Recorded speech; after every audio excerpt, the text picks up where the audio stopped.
Auditing is the main way for FLOCERT to check if all the actors of the supply chain are following the fair trade standards. As a FLOCERT auditor, I visit the producer organizations. Sometimes it can be quite an adventure to get to them. They can be in very remote places. But this week, I'm going to a coffee cooperative where the road access is good. The audit starts with an opening meeting with board and staff representatives of the organization, where I explain the audit objective and get an overview of the organization and its situation. We also agree on the audit schedule. To make sure I cover all aspects, I have a customized checklist. An audit is all about checking and cross-checking information from different sources. So I look at lots of documents, for example, fair trade transactions, invoices, contracts, membership lists, and minutes. I also walk through the organization's premises and take a look at processing installations, storage areas, and production sites. This is important to check on aspects like working conditions, health and safety, and traceability of the fair trade product. Meetings and interviews with workers and members of the cooperative are crucial.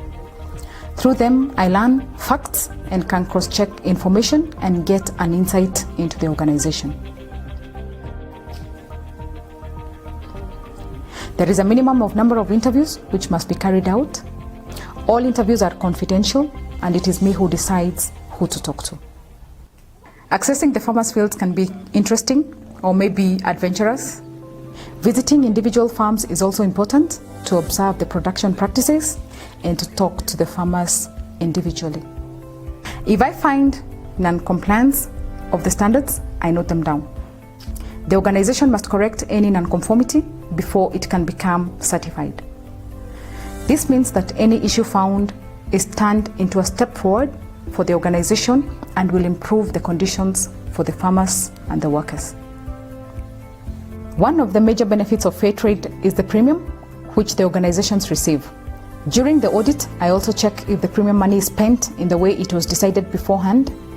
The fair trade premium can be spent on various projects, for example, health facilities, coffee drying tables, feeder roads, etc. Once I've looked into all the relevant control points, we have a closing meeting. Here I explain any non-conformities I might have found. The organization can already suggest measures on how to correct them, but they can also make these suggestions afterwards.